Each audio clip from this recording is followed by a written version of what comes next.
సాధారణంగా ఎన్నికల్లో పోటీ చేసే అభ్యర్థులు ఎవరూ నచ్చలేదు అనుకుంటే నోటాకి వేయమనేటటువంటి ఒక సిస్టమ్ పెట్టారు. నోటాకి ఓట్లు పడినంత మాత్రాన అది గెలుపుకి పనికిరాదు, ఓటమికి పనికిరాదు. కానీ ప్రజాస్వామ్యబద్ధంగా ఓటేసినటువంటి ఫీలింగ్, సేమ్ టైం ఆ ఓట్లో నాకెవరు నచ్చలేదు అని చెప్పేటటువంటి ఫీలింగ్. దీనికి ఒక పరిష్కారం అయితే లేదు.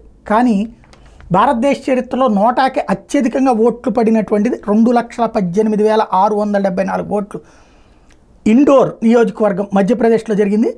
మధ్యప్రదేశ్లోని ఇండోర్ లోక్సభ నియోజకవర్గంలో 2,18,674 మంది ఓటర్లు నన్ ఆఫ్ ది అబోవ్ మీట నొక్కారు. వాస్తవంగా కాంగ్రెస్ పార్టీ ఈ పిలిపిచ్చింది. 2019 లోక్సభ ఎన్నికల్లో బీహార్లోని గోపాల్గంజ్ స్థానంలో నోటాకి గరిష్టంగా 51,660 ఓట్లు వస్తే గోపాల్గంజ్ రికార్డుని ఇప్పుడు ఇండోర్ అధిగమించింది. ఎన్నికల సంఘం వెబ్సైట్ లెక్క ప్రకారం చూసుకున్న నోటాకి 2,18,674 ఓట్లు అంటే 16.28% ద్వితీయ స్థానంలో ఉన్నాయి. సాధారణంగా ఇక్కడ ఏంటయ్యా అంటే ముందు అక్కడ ఉన్నటువంటి అభ్యర్థికి అర్హత లేకుండా పోయింది. దాని ఇంపాక్ట్ కారణంగా అంటే అతనికి చివరి నిమిషంలో అనర్హత వేటుపడింది.